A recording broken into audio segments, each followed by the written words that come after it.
Speaker Paul D. Ryan during a news conference about the Republican plan for tax overhaul on Tuesday.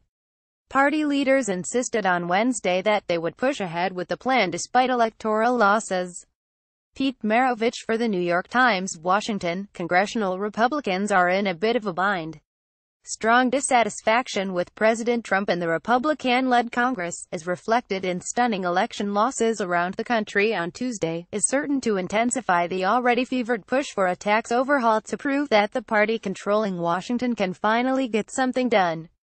But passage of the proposal, which would drastically shrink the state and local tax deduction, would simultaneously put at grave risk the seats of Republicans in higher tax states such as California, New York and New Jersey, the very lawmakers essential to maintaining the Republican hold on Congress. Tax cuts great, but tax cuts for the rest of the country while my constituents are getting a tax increase is a loser and it is wrong, said Representative Peter King, Republican of New York. He said the middle-class and blue-collar voters in his Long Island district who supported Mr. Trump last year now felt betrayed at the prospect of losing deductions that many of them rely on to hold their federal taxes down in a region with stiff local property and income taxes. The election results in Virginia and elsewhere sent a distinct shudder of fear through Republicans on Capitol Hill as public discontent with them, and the president, began to sink in ahead of what was already looming as a difficult midterm election next November.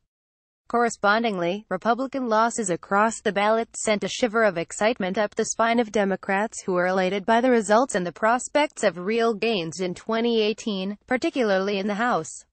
"Our Republican friends better look out," said Senator Chuck Schumer, Democrat of New York and the minority leader. He predicted that the Republican plan to roll back state and local tax deductions would be devastating for the party's candidates in suburban districts around the country. Rising anxiety over the political fallout from a tax debate is just one area where the Republican agenda could be rattled by an off-year election beating that was viewed as both a repudiation of Mr. Trump and a clear sign of unrest at the travails of an ineffective Republican-led Congress. "Our Republican friends better look out," said Senator Chuck Schumer, Democrat of New York and the minority leader. He predicted the Republican plan to roll back state and local tax deductions would be devastating for the party's candidates in suburban districts. Al Drago for the New York Times. Republicans also got an Election Day warning on healthcare after flailing for months in their attempts to repeal the Affordable Care Act. It turns out many voters are eager for more government help with healthcare, not less. In Maine, voters overwhelmingly supported a Medicaid expansion repeatedly rejected by the Republican governor.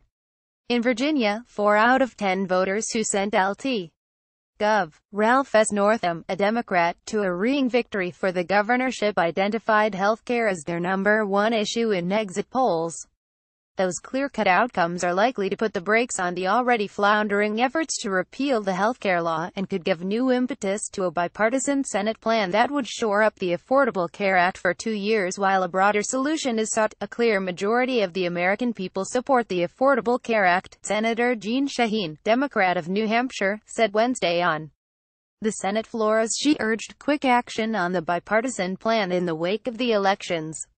They reject efforts to sabotage it and they want members of Congress to work together to strengthen it. Senator Lamar Alexander, Republican of Tennessee and a chief author of the proposal, agreed that the election results could provide momentum. "Healthcare is on the mind of most Americans right now," said Mr. Alexander, who said the plan to extend subsidies and give states new flexibility in regulating health insurance would be the best way to respond to mounting public worries. He also noted that coming together on such a fundamental issue might not be so bad politically, given the election thrashing. "I think a bipartisan victory on healthcare would be something the country would be grateful for right now, and it wouldn't hurt Congress and the president one bit either," Mr. Alexander said. As for the tax plan, House Republican leaders insisted on Wednesday that they were plowing ahead with the measure, and that they were determined to push it to passage despite the objections of lawmakers such as Mr. King and other Republicans, from New York and New Jersey in particular. "Failure is not an option," said Representative Steve Scalise of Louisiana, the number 3 House Republican, appearing on a conservative talk radio show.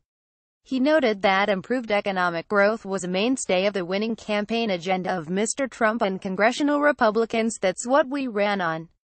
Let's go get it done. The tax proposal is still evolving to meet some of the internal criticisms, but top Republicans appear committed to limiting state and local tax deductions, a provision crucial to keeping the plan within budgetary restrictions.